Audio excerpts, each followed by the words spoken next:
Hi, I'm Robbie Knight with Denver Green Streets TV, and I am privileged today to talk to Mr. John Francis, also known as the Planet Walker.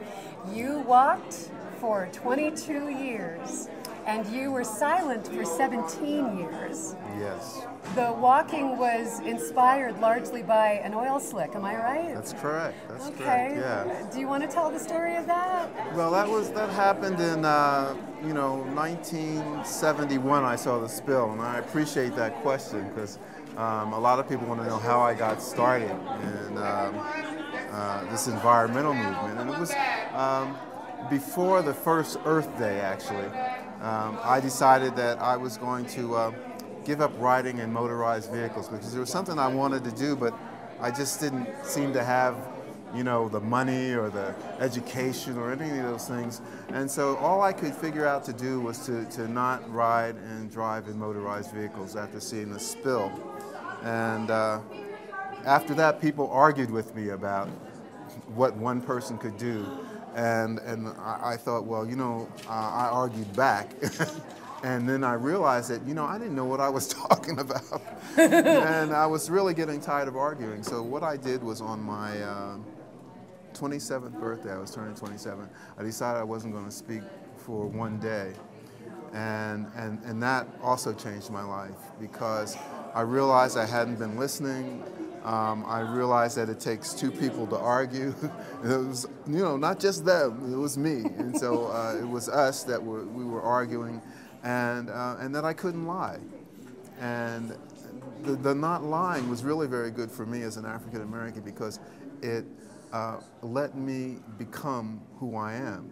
It let me remember who I was as a little boy. And so I rediscovered myself. And I used to lie to try and pretend to be other people, and the media also helps that. Oh, yeah. And the culture that we lived in, also helped that. But not riding in automobiles, not desiring to have that kind of car and look that kind of way, and not speaking, just allowed me to be who I was and rediscover that person. And that person was somebody that was going to walk.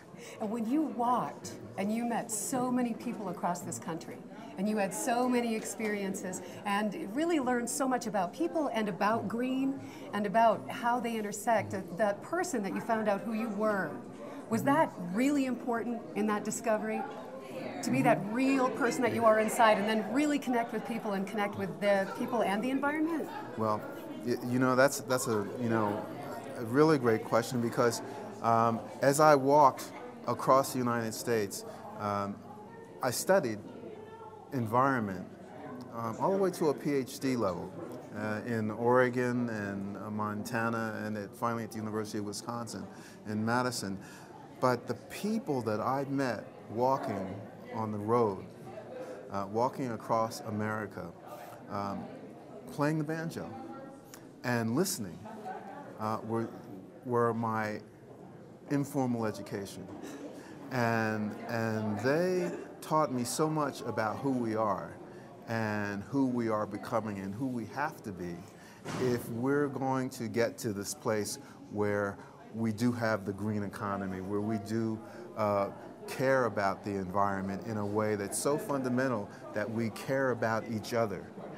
And that's what it taught me, that really people are part of the environment. And because we are part of the environment, our first opportunity to treat the environment in a sustainable way or even understand what sustainability is in our relationship with ourselves and with each other. And so for me, environment's about pollution. That's why I started walking. It's about endangered species and saving habitat, and we have to do those things. We have to work on those things. But if it doesn't include human rights and civil rights and economic equity and gender equality and all the ways that we relate to each other. And day to day, a little bit of graciousness? Right now, we are here. Let's start loving each other. Right now. This is not, you don't have to get enough money to get this project going. We don't have to get an education so we can learn the things that the education that we have already about caring for each other, about love, we're all experts in that. Yeah. You know, we're learning still, because experts still have to keep learning. Yes. That's where we are. That's the most empowering thing that I discovered along the way, is that yes, everything else is important. It is important. Green economy is important. But green economy and all the other things start from right in our hearts, and we have to care for each other. And that's inclusive of everybody. That's not, oh, just those folks and those folks. Yeah. No, this is all of us. And I'm reminded of what was said to me by some First Nation people up on the Yukon when I attended their summit, this last summit, just earlier this month. They were telling me about how they started 70 tribes getting together to sign an agreement to protect the Yukon River.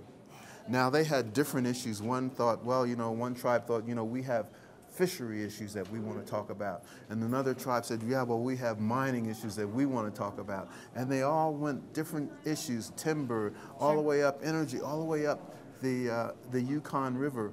But one thing they could agree on was that they all wanted the water. They all wanted the river to be clean enough for their children and their grandchildren and their children's children, 7 generations, to be able to drink. And so they came together and they signed an agreement. And when the council told this one person to go out and talk to all the tribes, they said to him, they said, be inclusive and do it from a good place. And they said other things about integrity. But all those things are the same things that... It comes down to that. It comes down to that, to love each other. Yeah, the day-to-day graciousness, the day-to-day inclusion, and making a community out of everybody. So here we are at the Urban Green Summit. And I feel that same love, that same movement here as I felt in the Yukon.